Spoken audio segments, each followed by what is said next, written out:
Gimana nih kabarnya? Semoga sehat-sehat selalu ya, baik-baik saja. Ketemu lagi dengan saya Zulfa Rahmatul Ummah dari Tadris Ilmu Pengetahuan Sosial UIN Sayyid Ali Rahmatullah Tulungagung. Pada kesempatan kali ini kita akan belajar tentang faktor-faktor dan juga aturan interaksi sosial. Sebelum kita belajar, marilah kita berdoa. Berdoa dimulai. Berdoa selesai. Disimak ya video pembelajarannya. Sebelum kita membahas pembelajaran kali ini, kita mengulas sedikit ya tentang materi sebelumnya. Masih ingat kan? Ya, materi tentang pengertian, ciri-ciri, syarat, dan dari interaksi sosial.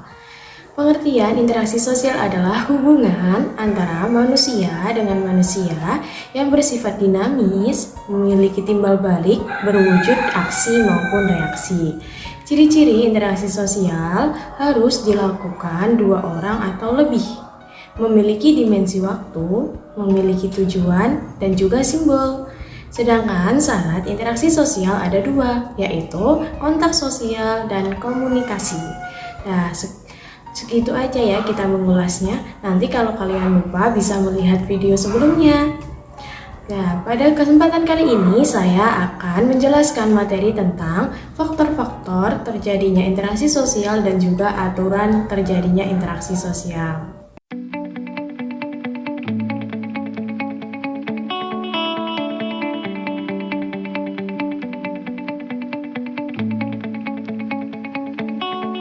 Materi pembahasan kali ini yang pertama adalah faktor-faktor terjadinya interaksi sosial.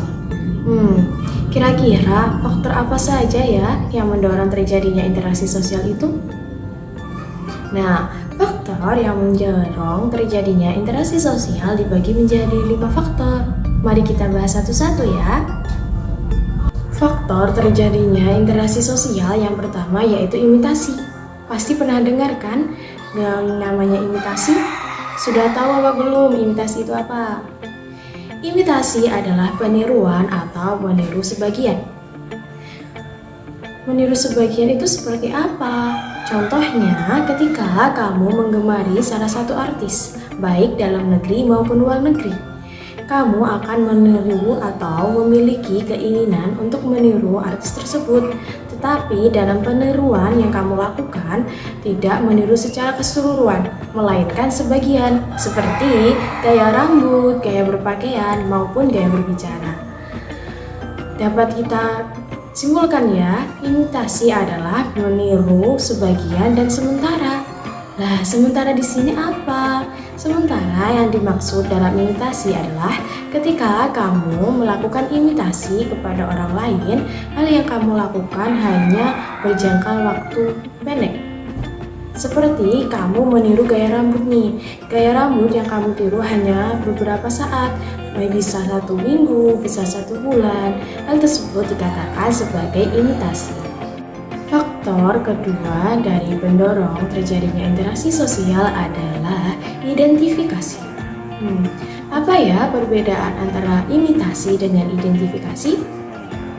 Perbedaan antara imitasi dengan identifikasi bisa kita lihat dari pengertiannya loh.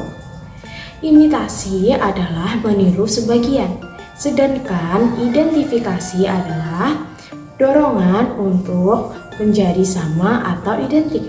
Contohnya seperti apa? Contohnya, kalian tahu kan Adam Jackson? Adam Jackson adalah salah satu penggemar dari Michael Jackson. Dia memiliki keinginan untuk menjadi identik seperti Michael Jackson. Caranya bagaimana? Caranya, dia melakukan perubahan pada tubuhnya sehingga identik dengan Michael Jackson, seperti merubah bentuk wajah, rambut, gaya berpakaian, berjalan, sehingga hal tersebut menjadi identik atau sama dengan Michael Jackson. Nah, itulah yang kita sebut dengan identifikasi atau meniru keseluruhan dari idol yang kita gemari sehingga menjadi identik. Nah, Bisa dipahami kan perbedaan antara imitasi dengan identifikasi? Selanjutnya, saya akan mengajak kalian untuk membahas faktor yang ketiga, yaitu sugesti. Wah, sugesti itu apa ya? Apakah sugesti itu adalah hipnotis? Dalam interaksi sosial, pasti kalian akan menemui yang namanya sugesti. Sugesti adalah pemberian pandangan kepada orang lain. Contohnya seperti apa? Contoh dari sugesti adalah ketika kalian melihat televisi, lalu terdapat iklan sampo. Iklan tersebut mengatakan jika kalian menggunakan sampo ini akan membuat rambut kalian lurus, panjang, dan tebal. Setelah kalian melihat iklan tersebut, kalian menuju ke toko, lalu membeli sampo yang sesuai dengan iklan tersebut dengan tujuan agar kalian memiliki rambut yang lurus, panjang, dan tebal. Hal tersebut bisa dikatakan sebagai sugesti. Selain itu, apakah ada contoh lainnya? Ada. Contoh lainnya adalah ketika kalian sakit. Ketika kalian sakit, kalian pergi ke dokter. Lalu dokter berpendapat agar kalian melakukan istirahat selama 3 hari, meminum obat secara teratur, dan juga memakan bubur. Sesampainya di rumah, kalian melakukan anjuran tersebut, yaitu melakukan istirahat, memakan bubur, dan juga meminum obat secara teratur. Hal tersebut kalian lakukan karena kalian mempercayai bahwa apa yang dikatakan oleh dokter akan membuat kalian sembuh. Nah, hal tersebut dikatakan sebagai sugesti atau pemberian pandangan kepada orang lain yang langsung diterima oleh orang yang diberikan pandangan tersebut. Nah, tadi kita sudah membahas ya 3 faktor dari interaksi sosial. Faktor-faktor itu adalah imitasi, identifikasi, dan juga sugesti. Selanjutnya kita akan membahas faktor keempat dari faktor pendorong interaksi sosial, yaitu simpati. Nah, pernah dengar kan yang namanya simpati? Apa sih simpati itu? Simpati adalah ikut merasakan apa yang orang lain rasakan. Bagaimana maksudnya? Maksudnya ketika kalian melihat nih bencana alam, terus kalian merasakan sedih, kesakitan, kepedihan, dan kehilangan seperti apa yang dirasakan oleh orang yang terdampak dari bencana alam tersebut, dan lalu kalian mengekspresikannya. Di mana simpatinya? Simpatinya ketika kalian merasakan sedih dan mengekspresikannya melalui status media sosial kalian seperti Pray for Indonesia. Nah, selain itu, apakah ada sih contoh lainnya? Ada. Contoh lainnya adalah ketika melihat tetangga kalian sakit. Kalian pasti kan merasakan sedih, padahal besoknya dia harus sekolah. Nah, itu disebut dengan simpati atau merasakan perasaan orang lain. Nah, di sini pasti timbul pertanyaan nih, apakah simpati hanya untuk rasa sedih saja? Tentu saja tidak. Simpati juga bisa dalam perasaan senang. Seperti ketika kita melihat sepak bola dan timnas Indonesia yang kita lihat tadi itu menang.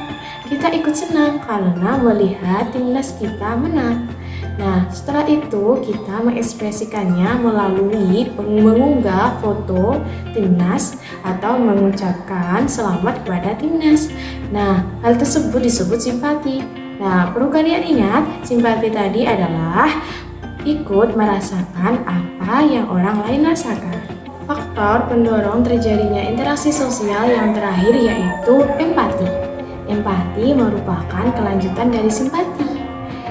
Nah, simpati tadi kan yaitu ikut merasakan apa yang orang lain rasakan toh. Nah, sedangkan empati ini adalah pedulian yang diwujudkan dalam bentuk tindakan.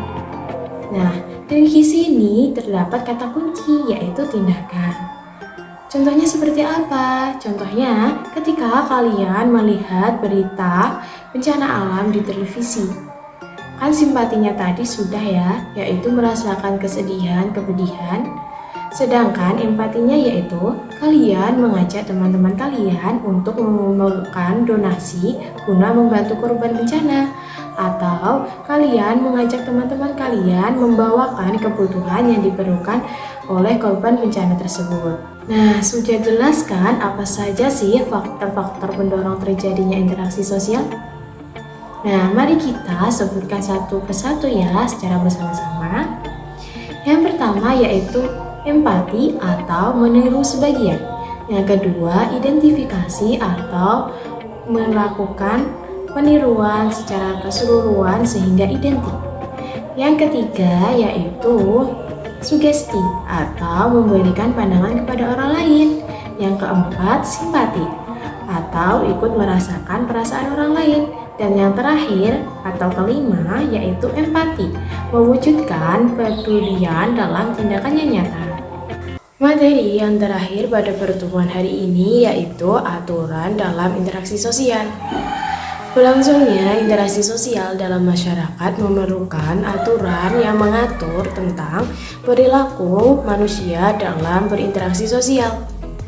Aturan tersebut dibagi menjadi 3 jenis, yaitu aturan mengenai ruang, aturan mengenai waktu, serta aturan mengenai gerak dan sikap tubuh. Mari kita bahas satu-satu ya. Aturan mengenai ruang. Aturan mengenai ruang merupakan aturan di mana terjadinya interaksi sosial tersebut. Misalnya nih, ketika kita melakukan interaksi sosial di rumah dengan ibu dan ayah kita. Yang dimaksud dengan aturan mengenai ruang di sini yaitu tempat di mana kita melakukan interaksi, yakni di rumah. Selanjutnya yaitu aturan mengenai waktu. Aturan mengenai waktu adalah aturan kapan terjadinya interaksi sosial tersebut. Misalnya interaksi sosial terjadi kemarin maupun hari ini. Yang terakhir yaitu aturan mengenai gerak dan sikap tubuh. Dalam interaksi sosial tidak hanya memperhatikan kata-kata yang orang lain katakan, melainkan gerak dan sikap tubuh dari lawan bicara juga diperhatikan. Contohnya nih, seperti kita mengangkat bahu, mengacungkan ibu jari, mengedipkan mata, dan lain sebagainya. Hal tersebut disebut dengan aturan mengenai gerak dan sikap tubuh.